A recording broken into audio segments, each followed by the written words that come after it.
sampaikan konvers terkait dengan penahanan tersangka dugaan tindak pidana korupsi, pengurusan dana hibah untuk kelompok masyarakat atau POKMAS di pemerintah Provinsi Jawa Timur tahun anggaran 2019-2022.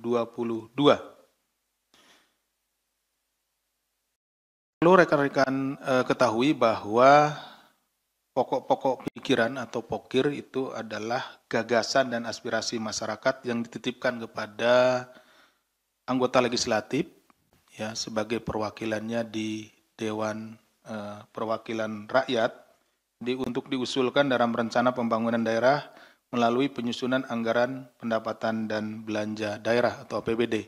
Jadi masing-masing anggota dewan dari daerah pemilihannya atau dari dapilnya kemudian menyerap aspirasi ya dari masyarakat berupa pokok-pokok pikiran itu, misalnya apa saja yang kurang ya di daerah tersebut atau yang perlu dibangun di daerah pemilihan tersebut, kemudian itu selagi masa reses dikumpulkan, kemudian nanti akan dibawa ke persidangan dan nanti akan menjadi pokok-pokok pikiran.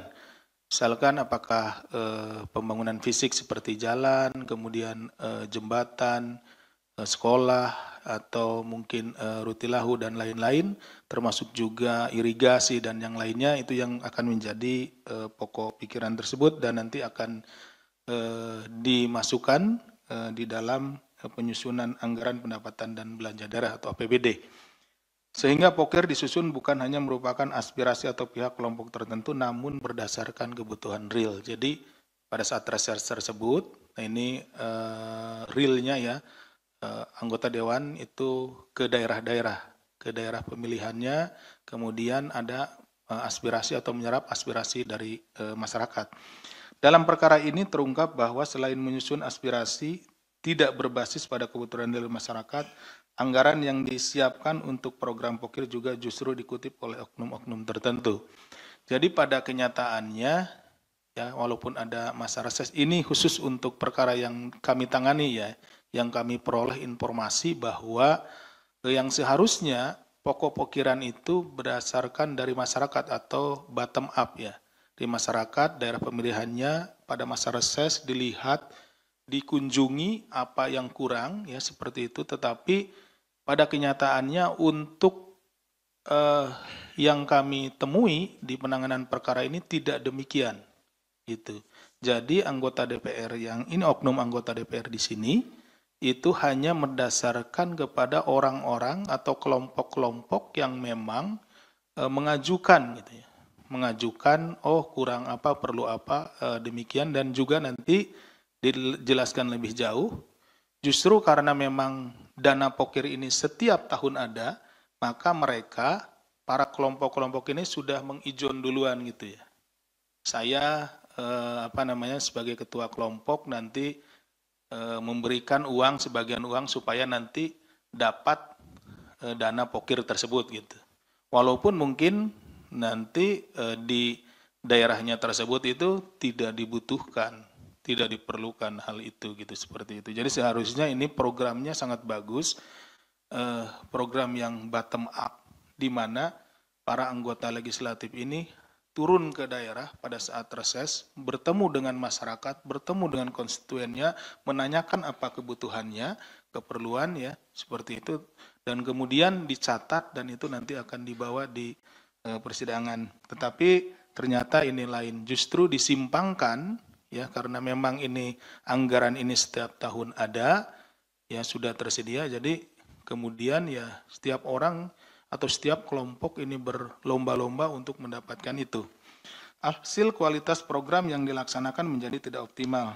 Demikian halnya jika program tersebut dibentuk pembangunan proyek fisik, maka kualitas dan spesifikasinya tidak sesuai dengan standar. Kenapa tidak sesuai dengan standar? Nanti bisa dilihat, akan kami ceritakan berapa sebetulnya dari nilai anggaran yang seharusnya itu yang digunakan. Selebihnya kemana? Nanti akan dijelaskan. KPK akan menyampaikan perkembangan penyidikan dugaan tindak pidana korupsi terkait pemberian hadiah atau janji dan penerimaan hadiah atau janji terkait pengurusan dana hibah untuk kelompok masyarakat Pokmas dari APBD Pemerintah Provinsi Jawa Timur tahun anggaran 2019-2022. Perkara ini merupakan pengembangan dari kegiatan tangkap tangan pada Desember 2022 terhadap saudara STS selaku Wakil Ketua DPRD Provinsi Jawa Timur pada periode 2019-2024 yang lalu. Ya, jadi ini sekitar bulan Desember tahun 2022 ada kegiatan tangkap tangan di sana terkait juga dengan suap pada waktu itu ya. Tadi di awal sudah saya jelaskan bahwa ada kelompok-kelompok masyarakat ini ya kemudian memberikan sesuatu kepada anggota oknum anggota DPR, ada anggota DPRD ya Jawa Timur untuk mendapatkan dana pokir tersebut. Nah, kemudian dilakukan tangkap tangan pada saat itu dan ini adalah pengembangannya. Pertanyaannya, kenapa lama Pak? Kan pasti begitu kan pertanyaannya. Ini karena sebaran pokir ini hampir seluruh wilayah Jawa Timur. Jadi kami harus benar-benar satu-satu melakukan pengecekan terhadap penerima-penerima dana pokok pikiran ini, dana hibah pokir ini. Kemudian itu juga harus dicek penggunaannya, ya. Seberapa besar atau persentase penggunaannya. Misalkan digunakan untuk pembangunan jalan. Yang digunakan untuk pembangunan jalan itu berapa juta dari nilai yang sebenarnya, seperti itu. Setelah dilakukan serangkaian kegiatan penyelidikan dan penyidikan, maka berdasarkan kecukupan alat bukti, KPK kemudian menetapkan 21 orang tersangka sebagai berikut. Dari 21 orang, 4 orang sebagai tersangka pihak penerima, yaitu Kus, selaku Ketua DPRD Jatim pada periode tersebut, AS, Wakil Ketua DPRD Jatim pada periode tersebut, tadi 2019-2024 ya, AI, Wakil Ketua DPRD Jatim, dan BGS, selaku staf AS dari anggota DPRD Jatim atau pihak swasta. Kemudian ada 17 orang pemberinya, MHD, anggota DPR RI Provinsi Jawa Timur 2019-2024, FA, selaku Wakil Ketua dan anggota DPRD Kabupaten Sampang periode 2019-2024, JJ, Ketua dan anggota DPRD Kabupaten Probolinggo periode 2019-2024, AH, AA, dan AM selaku pihak swasta dari Kabupaten Sampang, MM selaku pihak swasta di Kabupaten Probolinggo yang saat ini menjabat anggota DPRD Provinsi Jawa Timur, AR dan WK selaku pihak swasta dari Tulungagung, SUK selaku mantan kepala desa dari Kabupaten Tulungagung, RWR dan MS selaku pihak swasta dari Kabupaten Bangkalan, MF dan AY selaku swasta dari pihak Kabupaten Pasuruan, AJ selaku pihak swasta dari Kabupaten Sumeneb, HAS selaku pihak swasta dari Kabupaten Gresik yang sekarang menjadi anggota DPRD Provinsi Jawa Timur periode 2024-2029, JPP selaku pihak swasta dari Kabupaten Blitar. Kemudian pada hari ini, Kamis 2 Oktober 2025, KPK melakukan penahanan terhadap 4 tersangka dari pihak pemberi kepada saudara Kus. Ya. Jadi ini nanti ada tadi disebutkan kan ada 4 penerima di sini ya. Ada Kus, AS, AI, BGS. Jadi masing-masing dari 4 penerima ini nanti ada pemberinya masing-masing gitu ya. Pemberinya tidak satu. Jadi pemberinya ada yang 4, ada yang 5 gitu ya. Seluruh tadi pemberinya ada 17 orang. Yang di penerimanya ada 4 orang. Nah, yang saat ini ditahan adalah pemberi untuk tersangka penerima saudara Kus ya.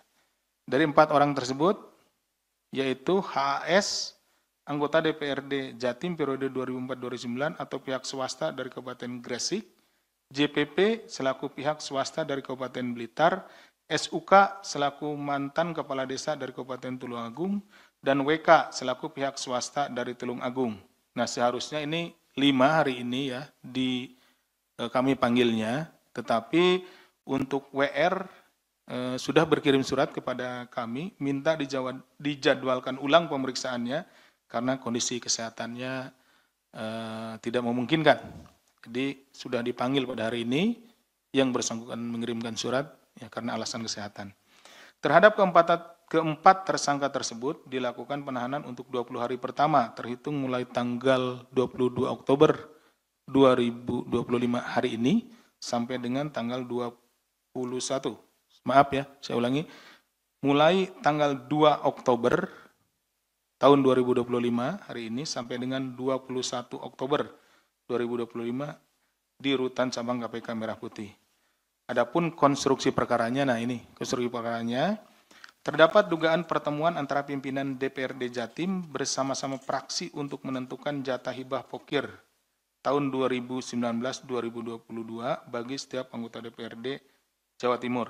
Ya, jadi nanti dari APBD itu diberikan gelondongan gitu ya, kemudian dibagi. Ini pertemuan antara pimpinan dan juga praksi yang sana dibagi berapa untuk anggota, kemudian berapa untuk ketua praksi dan lain-lain dan perangkat di dewan. Itu beda-beda. Ya. Kemudian terhadap saudara Kus, nah Kus tadi kan anggota DPRD, tapi kan ada jabatannya di sini nih. Kus selaku ketua, nah agak beda kan ya. Bahwa saudara Kus mendapat jatah dana hibah pokir mencapai 398,7 miliar. Ya.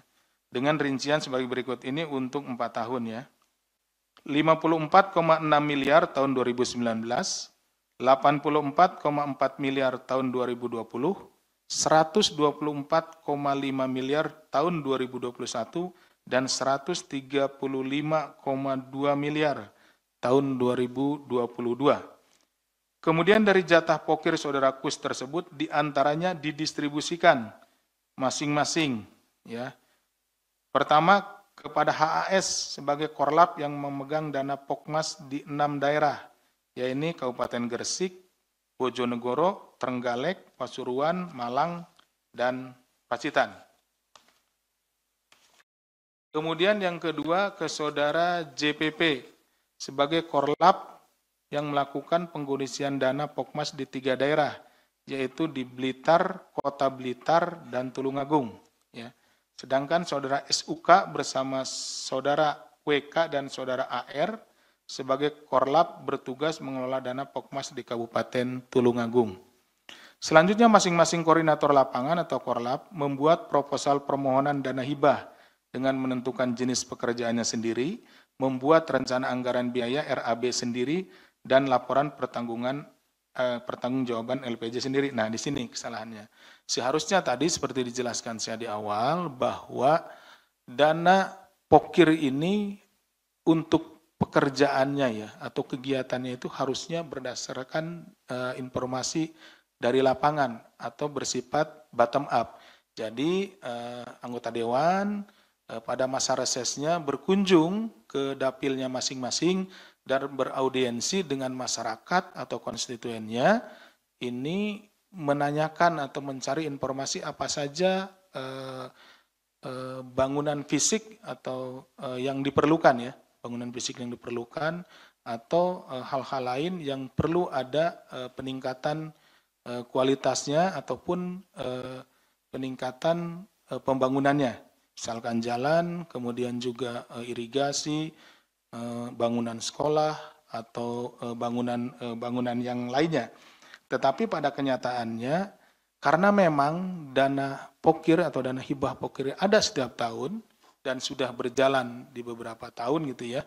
Nah yang terjadi adalah ketua-ketua koordinator ini, korlap ini kemudian dia menyusun sendiri.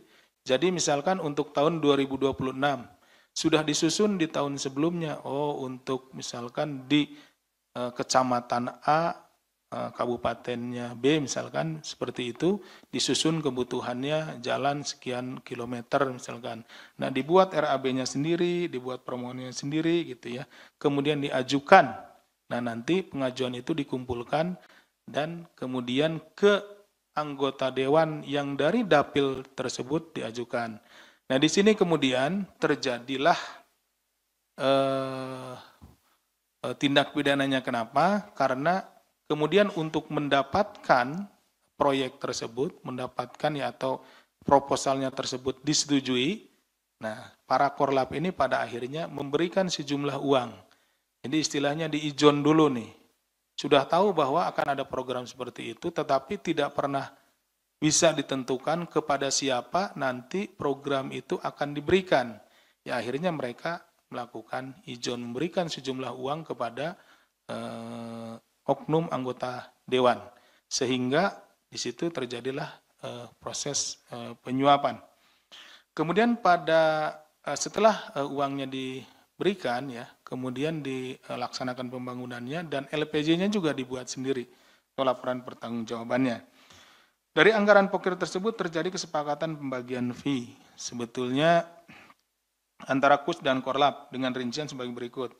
Saudara KUS mendapat sekitar 15-20%. Jadi, nah untuk satu program itu biasanya oknum anggota DPR ini mendapat bagian antara 15-20. Jadi mereka juga sudah tahu ketika misalkan untuk tahun 2026, anggaran tahun 2026, mereka atau si Korlap ini akan duluan nih memberikan uang senilai, misalkan kalau biasanya mereka dipecah untuk 200 jutaan ya, programnya di 200 jutaan. Kenapa? Untuk menghindari lelang, ya, untuk menghindari bidding, lelang, jadi dibuat program-program yang nilainya di bawah 200 juta, sehingga mereka sudah mempersiapkan antara 40 jutaan gitu ya, kurang lebih sampai 30-40 juta untuk satu program, kira-kira seperti itu, 20%-nya ya, dari 200 juta. Korlap mendapatkan sekitar 5-10%, pengurus Pokmas mendapatkan 2,5%, admin pembuatan proposal dan PJ mendapatkan 2,5%.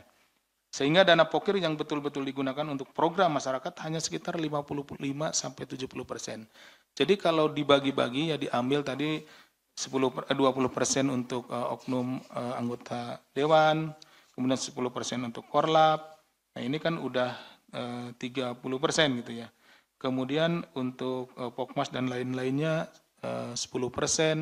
Nah yang diterapkan itu hanya sekitar 55% gitu. Bayangkan, dari anggaran yang 100% kemudian hanya 55%. Itu pun kemudian belum diambil keuntungannya oleh yang pelaksana. Nah pelaksana misalkan ngambil 10% atau 15%. Jadi yang nanti diterapkan hanya sekitar 40%-an dari nilai anggarannya. Tentu saja ini sangat berpengaruh terhadap kualitas bangunan yang ada atau kualitas pekerjaan. Jalan mudah rusak, bangunan mudah roboh, dan lain-lain. Seperti itu imbasnya. Bahwa selanjutnya dana hibah yang telah disetujui dicairkan melalui rekening di Bank Provinsi atas nama kelompok masyarakat atau lembaga yang mengajukan proposal dari pencairan tersebut. Seluruh dananya diambil oleh para korlap. Para korlap kemudian membagi jatah kepada pengurus Pokmas serta admin pembuatan dan LPJ. Sedangkan untuk aspirator atau dalam hal ini adalah oknum anggota DPR diberikan di awal atau sebagai ijon. Nah, seperti tadi saya sampaikan bahwa sebelum dana itu tersebut turun, ya, mereka sudah ijon dulu nih, Pak, untuk tahun depan misalkan kami butuh 10 paket, gitu kan, 10 paket berarti kan kali 40 juta, berarti dia udah nyiapkan 400 juta, gitu. Nanti dia dapat 10 kali 200 juta, berarti 2 miliar, nanti paketnya 2 miliar dia dapat, dia di awal sudah memberikan sekitar 400 juta, seperti itu kira-kira gambarannya. Pada rentang 2019-2022, Saudara Kus telah menerima komitmen fee secara transfer melalui rekening istrinya dan staf pribadinya atau tunai yang berasal dari beberapa korlap mencapai total 32,2 miliar. Ya, ini dari 20%-an tersebut. Dengan rincian sebagai berikut. Dari saudara JPP sejumlah 18,6 miliar atau 20,2% dari total dana hibah yang dikelola sebesar 91,7 miliar. Dari saudara HAS senilai 11,5 miliar atau 30,3%. Bahkan ini ada yang lebih lagi nih. 30,3%. Kenapa ada yang lebih? Tadi terjadi kompetisi ya di antara para korlap ini karena tahu bahwa ada program hibah ini, makanya untuk misalkan tahun depan, tahun 2026, ada yang berani bayar 20%, tapi kemudian ada lagi yang lebih berani bayar 30%. Nah, kebayang makin kecil saja nanti anggaran yang digunakan untuk pembangunannya. Dari total dana hibah yang dikelola sebesar 30 miliar, sedangkan dari saudara SUK bersama saudara WK dan saudara AR sebesar 2,1 miliar atau 21% dari dana hibah yang dikelola sebesar 10 miliar. Dalam perkara ini KPK juga telah melakukan penyitaan terhadap aset-aset milik saudara KUS yang meliputi 3 bidang tanah dengan total luas mencapai 10.566 meter persegi di Kabupaten Tuban, 2 bidang tanah beserta bangunan dengan total seluas 2.166 meter persegi di Kabupaten Sidoarjo, dan 1 unit kendaraan roda 4. Atas perbuatannya tersangka JPP, HAS, SUK, dan WK disangkakan melanggar pasal 5 ayat 1 huruf A atau huruf B kecil atau pasal 13 Undang-Undang Nomor 31 Tahun 99 tentang Pemberantasan Tindak Pidana Korupsi, sebagaimana telah diubah dengan Undang-Undang Nomor 20 Tahun 2001 tentang perubahan atas Undang-Undang Nomor 31 Tahun 99 tentang Pemberantasan Tindak Pidana Korupsi, junto pasal 55 ayat 1 ke 1 KUHP.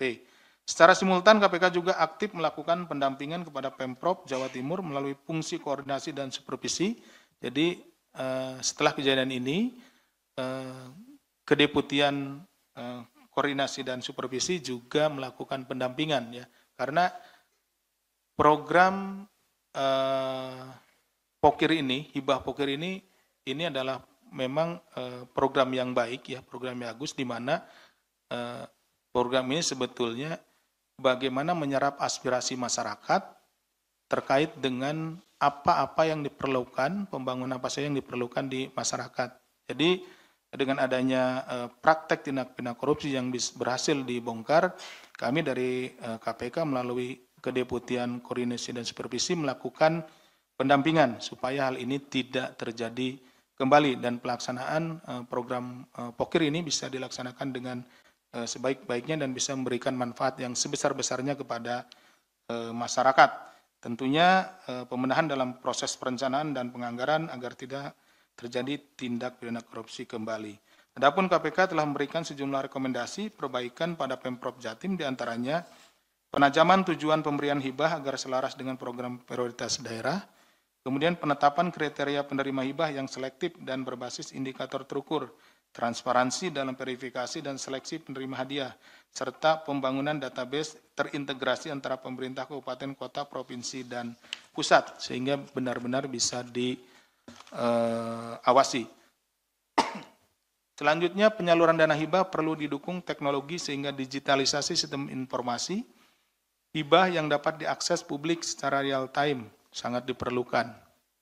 Jadi masyarakat bisa melihat berapa nilai hibahnya yang diberikan di daerahnya dan digunakan untuk apa saja, sehingga bisa ada masukan atau feedback dari masyarakat kepada pemerintah daerah. Kemudian penguatan mekanisme pengawasan dan pelibatan masyarakat melalui kanal pengaduan publik, dan yang terakhir ada kolaborasi dengan Bank RKUD untuk merancang mekanisme pencairan hibah yang akuntabel. Terakhir, KPK menegaskan atas dana hibah untuk masyarakat ini tidak ada pungutan biaya, sehingga tidak ada mekanisme suap-menyuap dalam prosesnya. Dengan demikian, anggaran hibah ini bisa betul-betul bermanfaat secara optimal untuk masyarakat. Demikian yang bisa kami sampaikan.